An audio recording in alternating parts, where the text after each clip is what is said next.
ada pernyataan dari Prabowo Subianto soal ijazah palsu. Ini menarik ya. Akhirnya Prabowo bicara soal ijazah palsu ini. Cuma nanti pertanyaan atau pernyataannya harus tetap kita analisis ya. Oke. Ini judulnya adalah dia memberikan pembelajaran kepada Habibur Rahman gitu ya. Nih. Ya, suara.com, Prabowo ajarkan Habibur Rahman soal ijazah Jokowi, .2, hargai pemimpin, jangan ribut hal kecil. Nah, ini kita lihat ya, hal kecil kata Prabowo ini ya. Ini hal yang menentukan soal integritas seorang pemimpin dibilang hal kecil ya. Oke, tapi tidak apa-apa. Suara.com, Ketua Komisi 3 DPR Habibur Rahman akhirnya buka suara saat dimintai pendapat soal kasus dugaan ijazah palsu milik Presiden ke-7 RI Joko Widodo dalam kurung Jokowi. Saat berbincang-bincang dengan pakar komunikasi Henry Satrio, Habibur Rahman mengatakan bahwa bicara soal pemimpin seharusnya tidak hanya melihat kelemahannya saja, melainkan juga prestasinya. Kalau kita bicara soal pemimpin, kita lihat prestasinya apa. Selama memimpin 10 tahun, kita lihat prestasinya apa saja, kemudian catatannya, kekurangannya apa saja dalam konteks kebijakan dia, ujar Habibur Rahman dikutip dari YouTube Henry Satrio. Oke. Kemudian ya. Agak stuck dia. Banyak iklan ya, jadi susahnya kadang makin banyak iklan makin susah dibuka dia ya. Lanjutkan, open. Oke. Ya. Kalau kita bicara soal pemimpin, kita lihat prestasinya. Oke. Menurut Habibur Rahman, sudah tidak seharusnya lagi mempermasalahkan soal ijazah. Terlebih momennya bukan saat kontestasi pilihan gubernur maupun presiden. Sehingga menurut Habibur Rahman, apabila dipermasalahkan maka tidak akan berpengaruh apa-apa. Jadi ini sudah out of beat ya, bicara hal seperti ini. Ya, kalau kontestasi persaingan dulu iya kan, menjadi waktu mau jadi gubernur ya kan, mau jadi presiden dipersoalkan boleh ucapnya. Tapi kan ini sudah lewat, bahasa anak sekarang enggak akan ngaruh apapun ke kehidupan ente gitu loh tambahnya. Menjawab pertanyaan dari Henry Satrio soal ijazah, Habibur Rahman kemudian mengatakan bahwa apakah produktif sebagai bangsa besar justru mempermasalahkan masalah ijazah.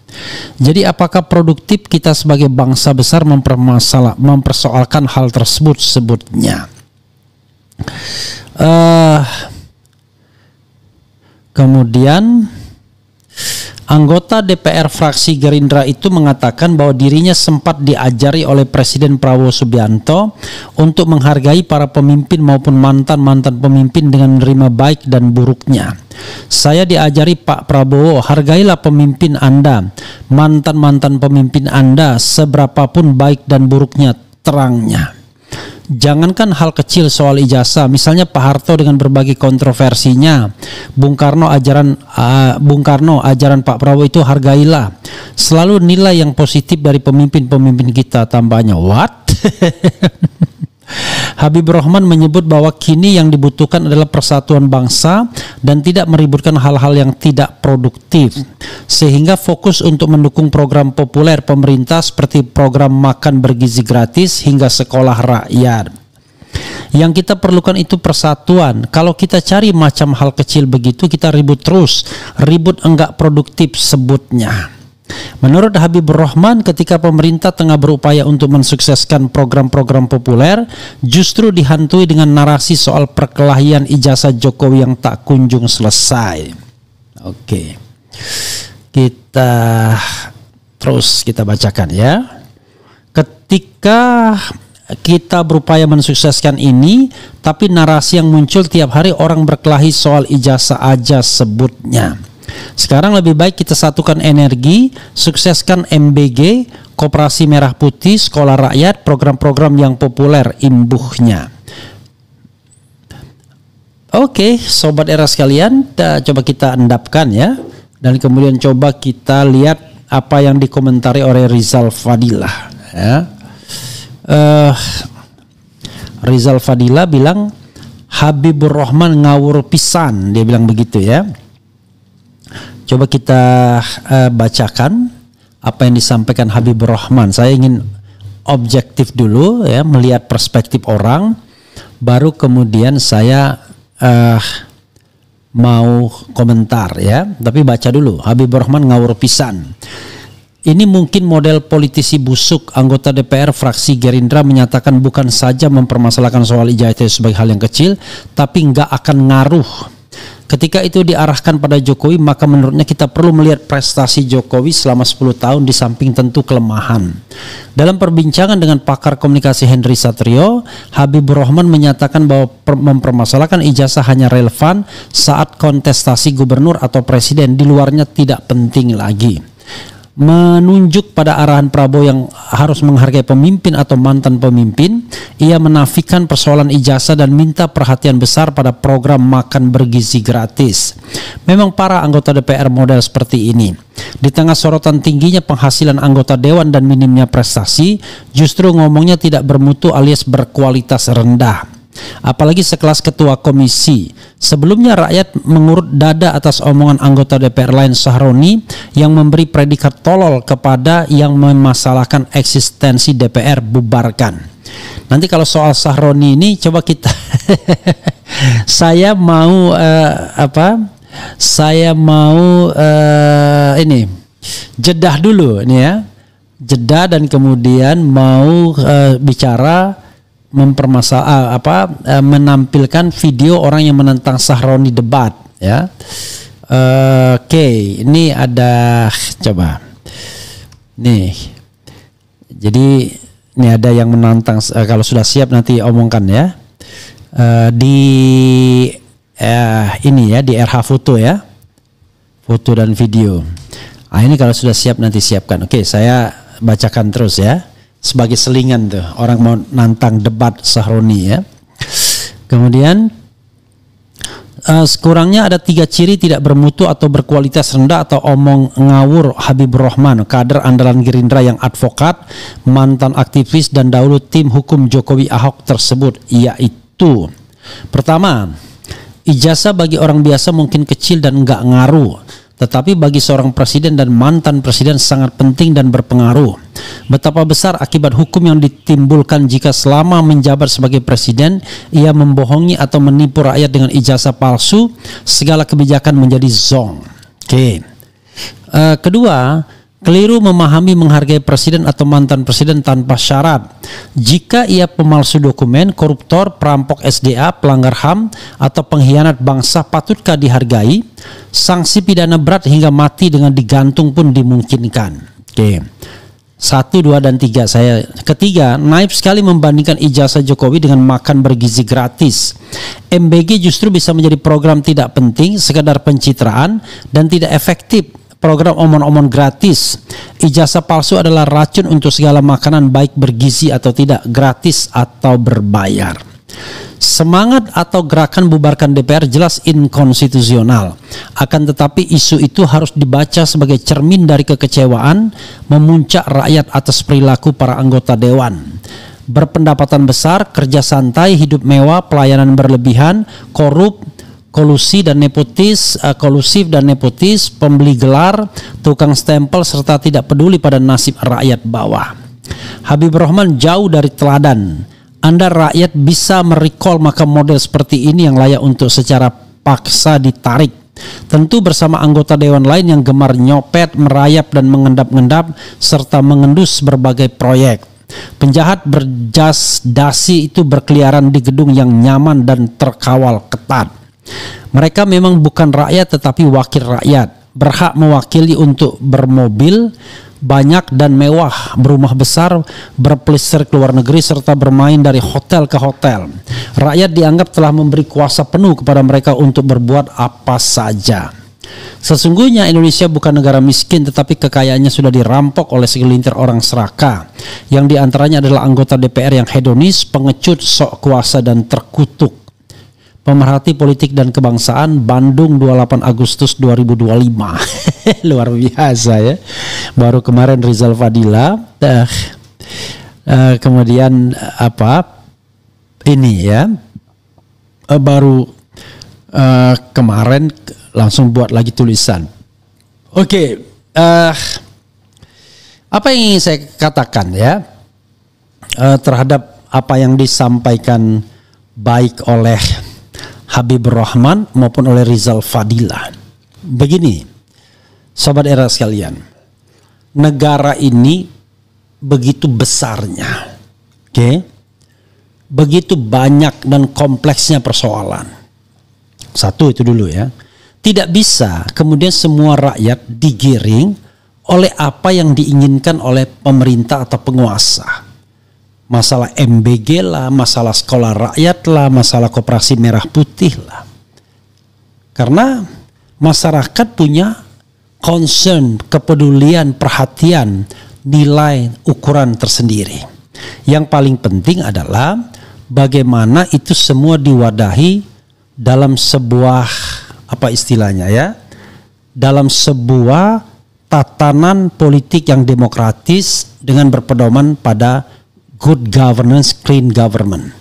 Atau kalau kita tarik lagi ke konstitusi, prinsip-prinsip yang namanya constitutional democracy. Jadi demokrasi yang berdasarkan konstitusi.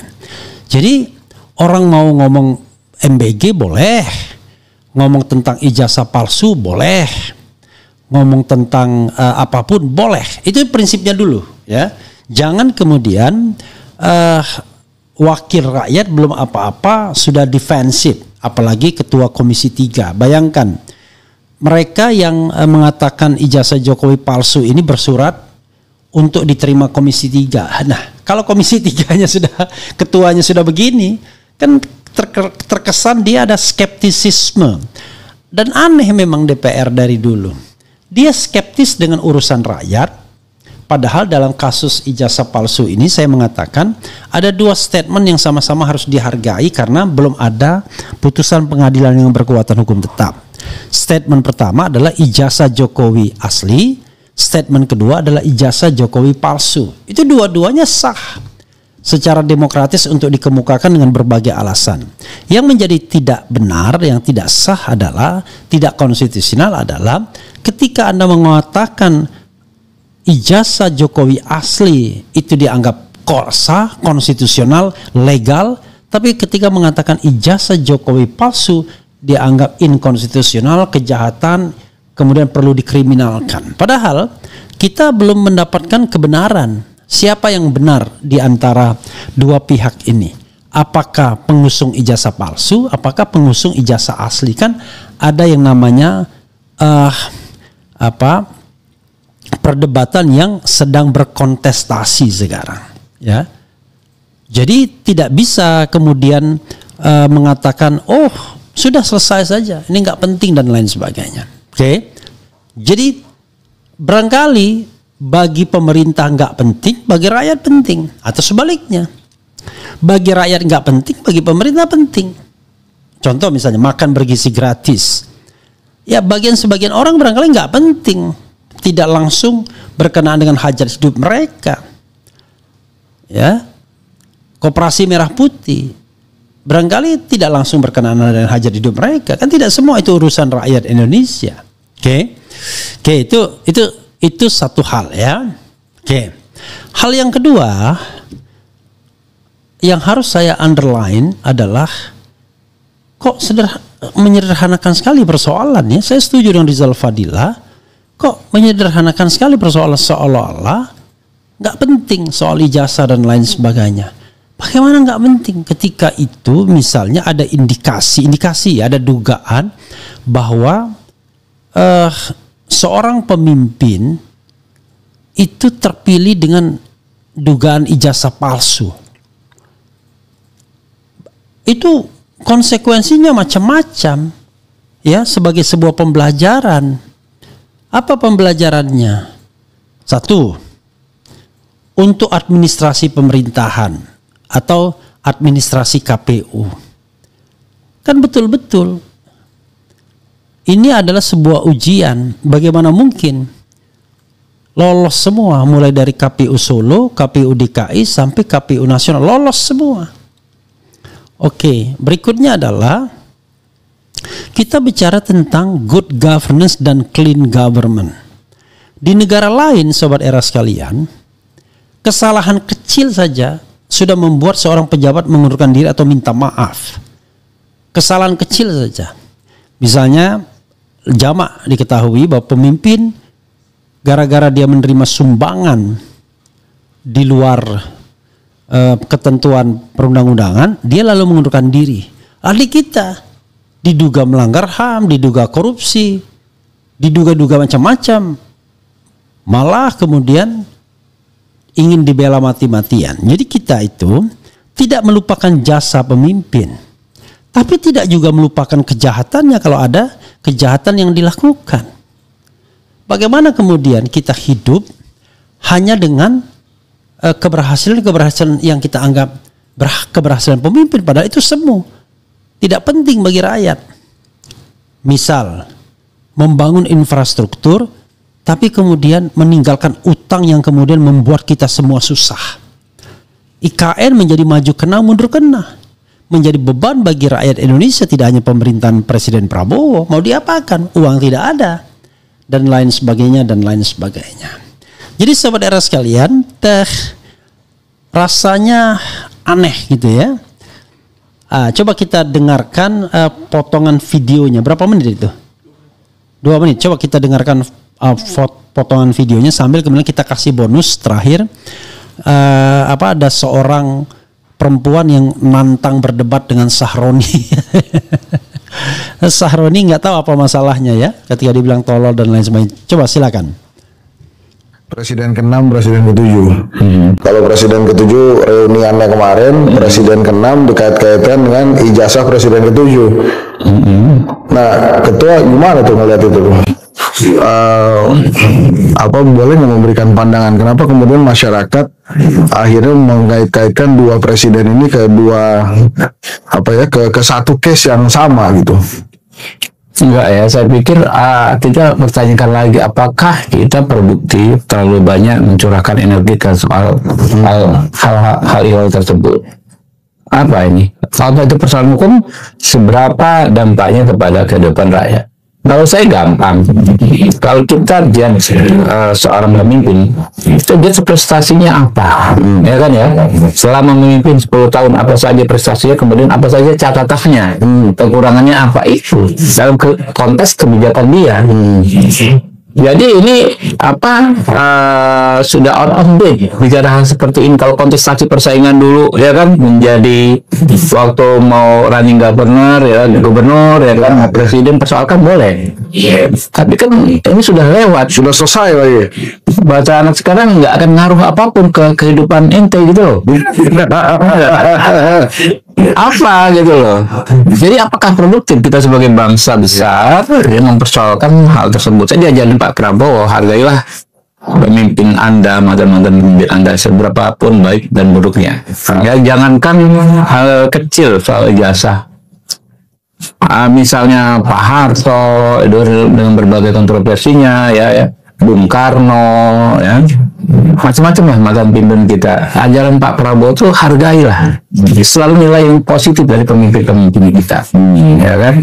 Sudah salah politik itu kadang-kadang kan tergantung sudut pandang semua, Pak, nggak akan selesai gitu. Ya kan?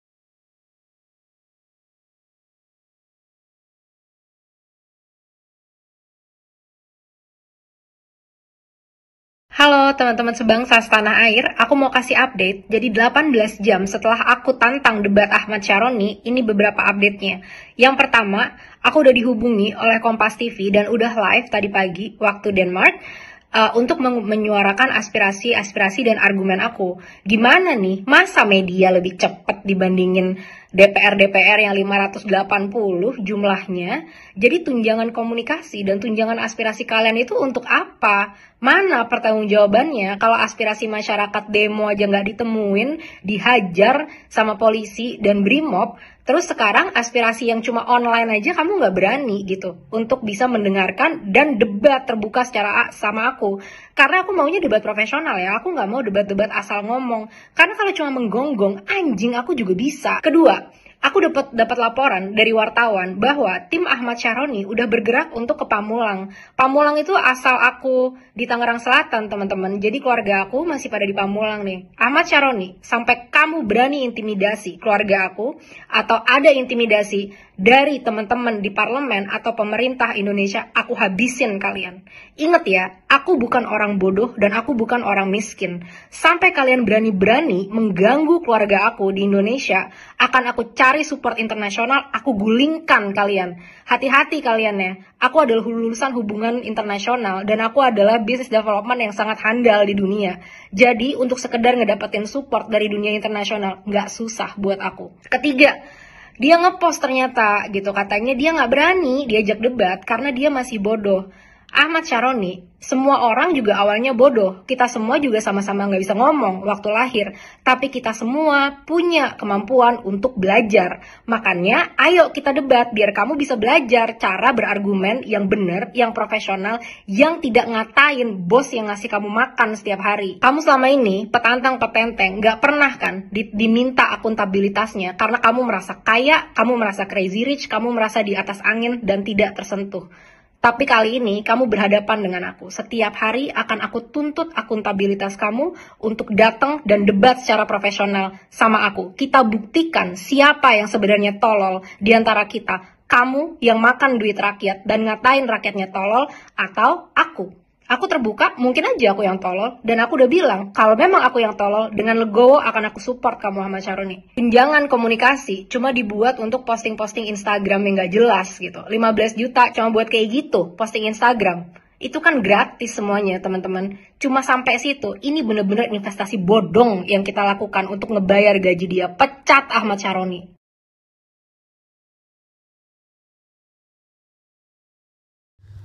Ya, sahabat era sekalian ya, saya menemukan video ini juga ya. Kadang-kadang kenapa ya wakil rakyat itu dia punya paradigma yang tidak inline dengan keinginan masyarakat. Selalu mengambil angle dari kekuasaan. Contoh ya dalam Habibur Rahman ini. Sekali yang menonjol gini ya, Habibur Rahman itu siapa? Satu, Habibur Rahman itu adalah anggota Partai Gerindra, oke?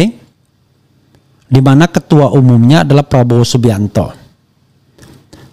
Dia anggota DPR yang disumpah. Sekarang pertanyaannya adalah, kenapa dia membawa suara Prabowo Subianto bukan membawa suara rakyat, karena dia adalah wakil rakyat? Ini secara paradigmatik aja nggak benar gitu loh. Saya juga heran, semua anggota DPR dari Gerindra membawa suara Prabowo Subianto, padahal Anda disumpah dan dibayar dengan kenikmatan sebagai anggota DPR oleh rakyat. Kan harus paham yang seperti ini. Lah kalau ketemu saya misalnya Habibur Rahman, emosi sekali. Langsung dia mau ngajak berkelahi. Gimana nih anggota DPR satu itu? Ya kan? Kan harusnya bukan begitu caranya. Jadi, kalau yang benar adalah kalau kita bicara tentang good governance, clean government, Habibur Rahman, Refli Harun lah misalnya, Refli Harun anggota DPR. Saya Refli Harun anggota DPR. Saya Refli Harun anggota dari the ruling party. Iya, saya anggota dari the ruling party. Tetapi itu adalah wadah untuk menyalurkan pemimpin dan wakil-wakil rakyat. Ketika saya sudah terpilih, maka saya akan jauh lebih setia kepada rakyat yang memilih saya ketimbang kepada partai politik saya. Karena kenapa?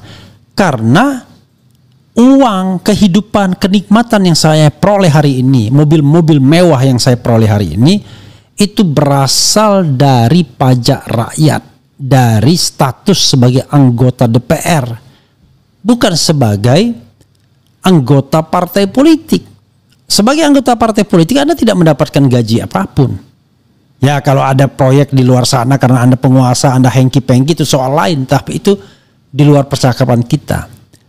Yang jelas pendapatan sah itu sebagai anggota DPR yang kalau dihitung Anda dapat miliaran per tahun itu.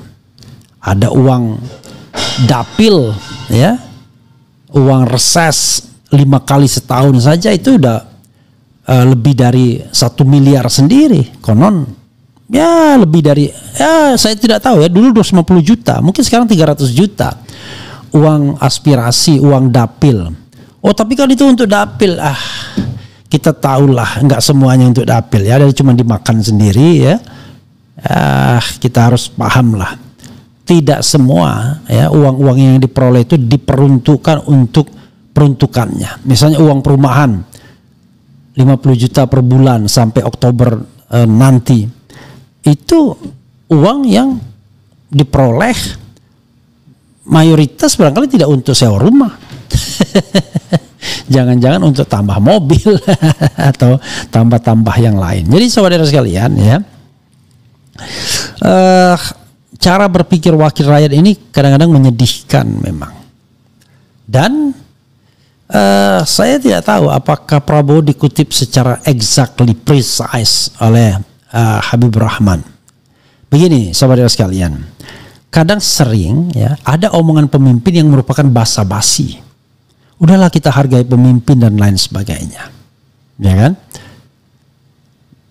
Dan itu basa-basi tersebut kita tidak usah glorifikasi, apalagi status Anda adalah sebagai anggota DPR, ketua komisi 3 di bidang hukum lagi. Masa tidak melihat hal seperti ini? Betapa Anda hanya melihat dari sisi kemewahan, kenikmatan, kekuasaan, tapi tidak melihat dari sisi rakyat. Barangkali dia lebih concern kepada mantan presiden yang dituding. Padahal mantan presidennya pergi kemana-mana, nggak di penjara sehari pun, nggak diperiksa. Kalaupun diperiksa sebentar sekali, orang malah ke Solo. Tapi coba berempati nggak dengan 19 orang yang dilaporkan. Rismon rumahnya di Bali ke sana, bolak-balik, nggak dibayarin oleh negara, bayar sendiri dia. Untungnya dia adalah seorang ahli yang punya pendapatan, punya paten dan lain sebagainya. Tapi kehidupannya tidak mewah. Saya bisa pastikan mobil Rismon itu jauh lebih jelek dibandingkan mobilnya para anggota DPR. Ya kan? Biasa aja mobilnya. Jadi sobat era sekalian, tetapi kalaupun mobil dia bagus, ya dia cari sendiri. Bahkan dia punya paten, dia punya buku-buku yang diterbitkan di Amazon sana, dijual di Amazon. Coba buka buku Amazon, Rismon Sianipar, banyak sekali bukunya, ada ratusan buku. Ini mestinya membanggakan. Coba lihat para anggota DPR yang 580 itu, ada nggak buku karyanya yang dijual di internasional? Masa Anda tidak mau peduli dengan orang-orang seperti ini misalnya? Wah, kita lebih peduli kepada pemimpin-pemimpin. Kita sekali lagi ya tidak melupakan jasa pemimpin, tapi kesalahannya nggak bisa kita benarkan. Saya kalau melakukan kajian politik nggak bisa mengatakan semua masa era Soekarno benar, semua nggak bisa. Saya bukan politisi, saya akademisi. Makanya ketika saya mengatakan bahwa era demokrasi terpimpin itu menurut Pak Mahfud aja era otoriter. Ketika kita menilai Orde Baru non demokratis kata Pak Mahfud. Ketika kita menilai era-era yang lainnya kita objektif. Nah sekarang pertanyaannya adalah apa yang sudah dilakukan oleh Jokowi ya kita akui sebagai jasa dia. Dan jangan lupa semua presiden juga bisa melakukan yang sama kalau diberikan kekuasaan. Kan ini persoalannya adalah orang yang diberikan kekuasaan. Oh karena dipilih oleh rakyat. Come on. Anda yakin dipilih oleh rakyat? Atau sebaliknya? Karena menangnya bisa saja curang. Kan begitu. Pak Prabowo juga mengklaim kan kalau dia menang dalam 2 kontestasi melawan Jokowi. Apakah itu dia kemudian dia lupakan begitu saja karena dia sekarang jadi presiden? Coba kalau sekarang dia tidak terpilih sebagai presiden. barangkali itu akan diingatnya terus sebagai sesuatu yang merupakan kejahatan pemilu yang dilakukan oleh Presiden Jokowi. Jadi orang itu melupakan, ya, karena dia di klub yang sama, makanya harus berempati pada keluar. Orang seperti Habibur Rahman karena merasa berkuasa sekarang ini, ya, yang dia rasakan itu adalah kenikmatan hidup semua. Kan beda sama mayoritas rakyat Indonesia yang dirasakan adalah penindasan semua rata-rata.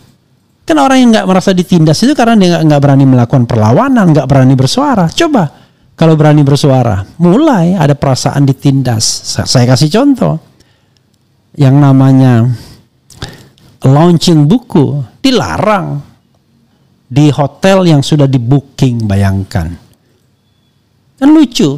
Zaman sekarang masih ada pelarangan untuk launching buku. Terpaksalah akhirnya launching dilakukan secara tertutup besok tanggal 29, launching buku Jokowi's White Paper.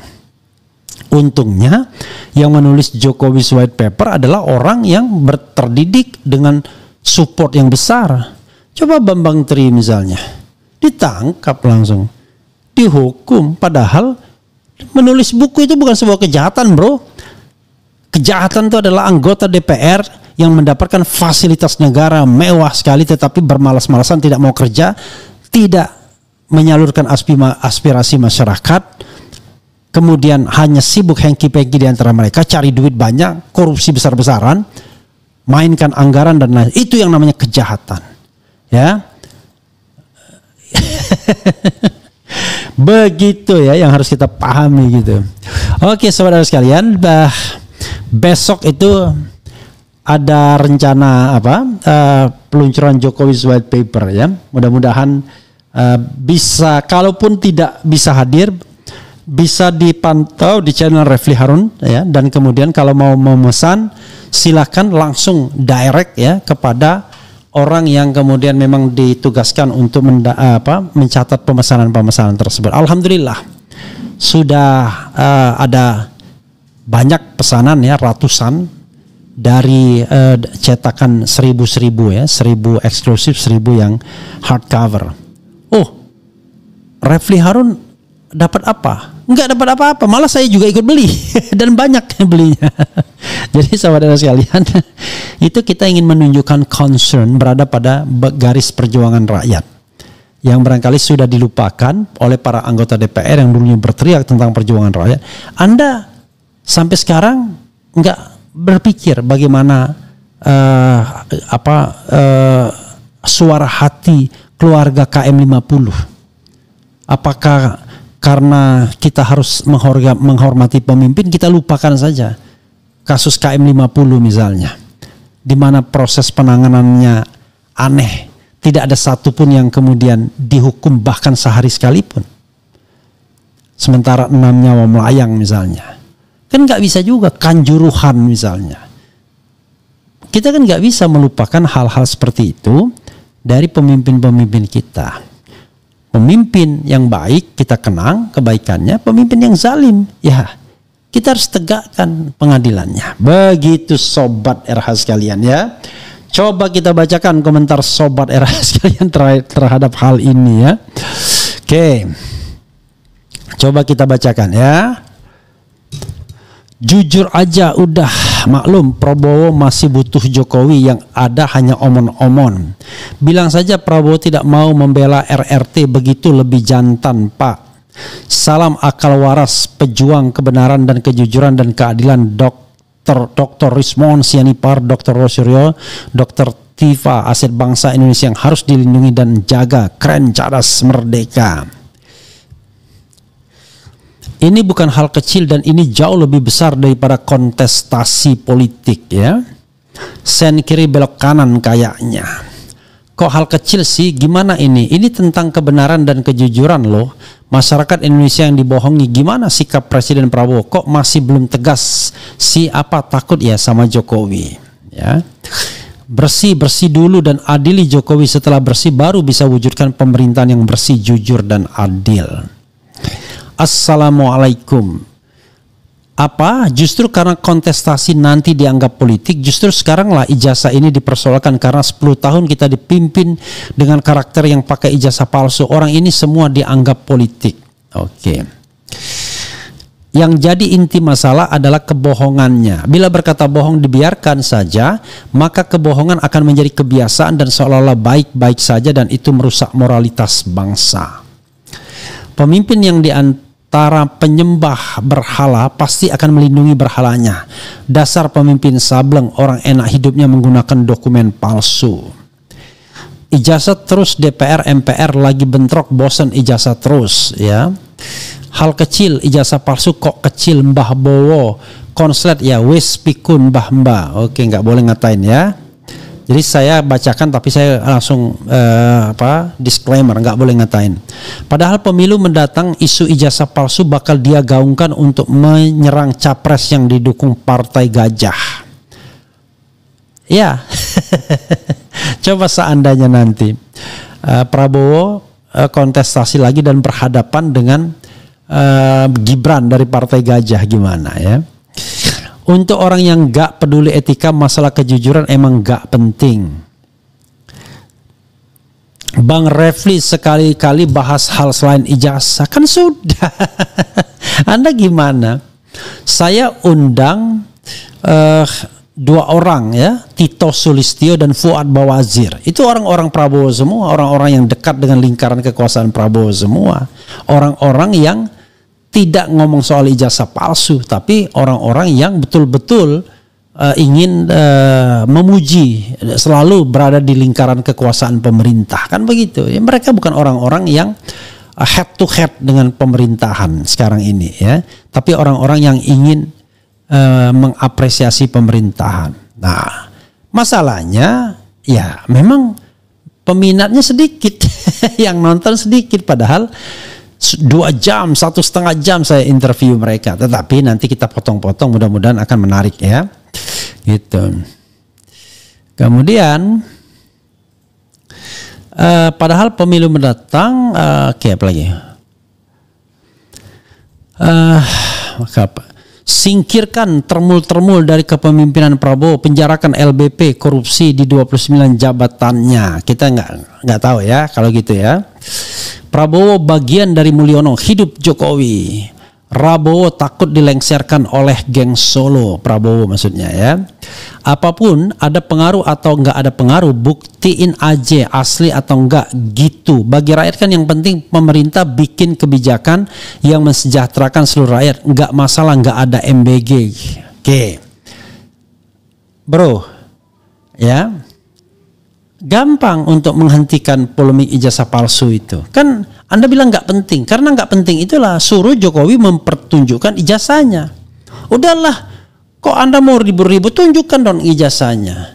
Masa Anda ingin menutup mulut pikiran rakyat Indonesia, sementara kita bisa minta Jokowi untuk menyelesaikannya secara mudah. Kan begitu logikanya.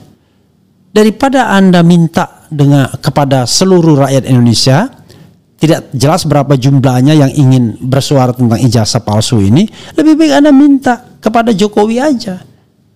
Ya kan, Pak Jokowi, please Pak, tunjukkan ijazahmu Pak.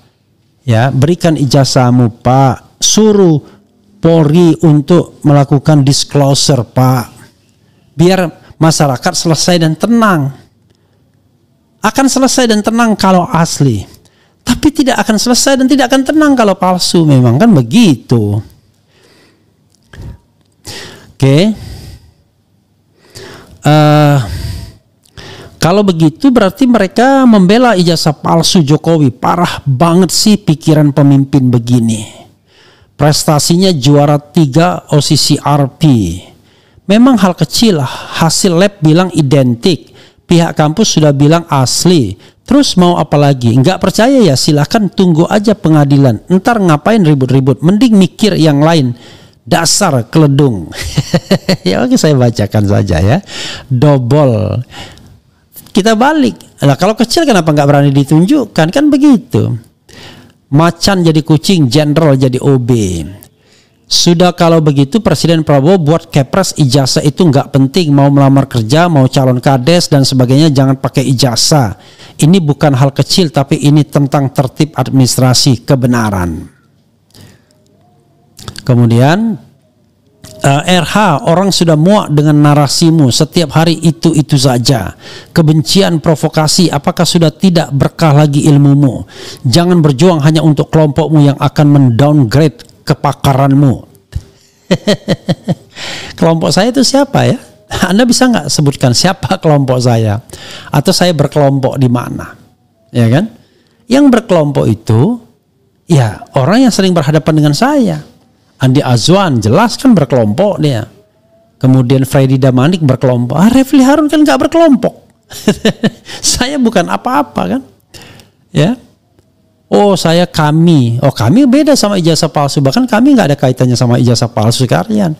Dan koalisi aksi menyelamatkan Indonesia nggak kayak orang-orang Jokowi yang setiap hari tampil di TV dengan mengatakan relawan Jokowi. Saya tidak pernah ngomong saya anggota kami karena itu organisasi yang bagi saya cair sekali. Saya Dewan Pakar FTIS cair juga, nggak pernah juga dijual atau ditebarkan ke media-media.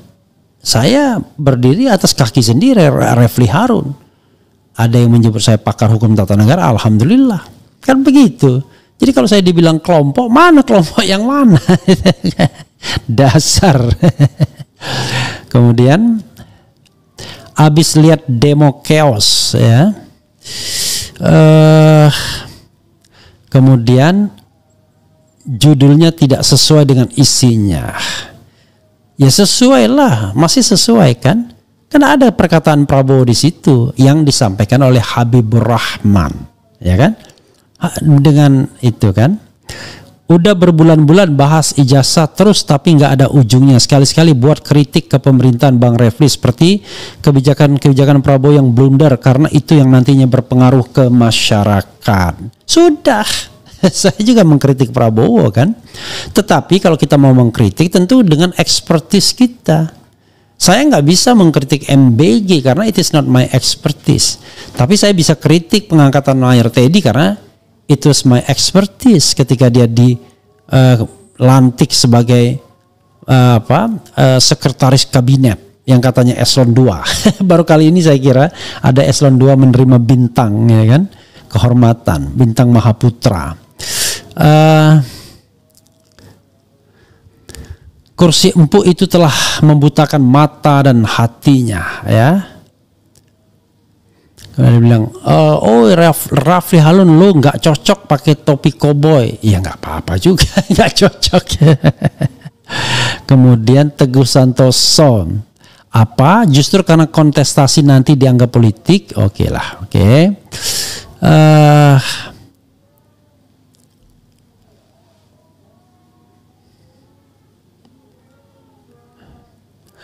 Kemudian inti persoalan dari ijazah Jokowi adalah pada aspek kebohongan. Jika kebohongan para pemimpin menjadi kebiasaan, maka bangsa kehilangan arah moral, generasi muda kehilangan teladan. Geng Oslo masih di atas angin membuat Prabowo tak berkutik. Tidak ada konten selain ijazah, apa bosan DPR MPR lagi bentrok, jangan itu-itu aja setiap hari ya. Jadi sobat era sekalian ya, kadang-kadang kita mengatakan bosan ya kan dengan itu, tetapi masalahnya rakyat pengen tahu gitu. Jadi kita demokratis, yang bosan-bosan yang pengen yang lain. Tapi Anda bisa jadi tidak konsisten. Anda bilang bosan, dikasih menu lain Anda tidak makan ya kan. Oke saudara sekalian, itu saja ya, mudah-mudahan ini bermanfaat ya. Terakhir saya mau promosi, saya mau menjual mobil saya sebenarnya, tapi nanti aja lah karena saya mau menggantinya ya. Kebetulan sudah lama, sudah sejak tahun 2013 itu harus saya ganti, tetapi insya Allah baik gitu mobilnya karena terawat ya di bengkel Toyota selama dari 13 ke 25, selama 12 tahun itu terawat dengan baik. Walaupun saya sendiri bukan orang yang penyuka mobil gitu ya. Saya lebih suka tidur di mobil daripada nyetir mobil. Karena bagi saya mobil itu ya alat untuk berkendara ya, bukan alat untuk pameran ya. Begitu. Sobat era sekalian, itu saja ya, mudah-mudahan bermanfaat. Wassalamualaikum warahmatullahi wabarakatuh.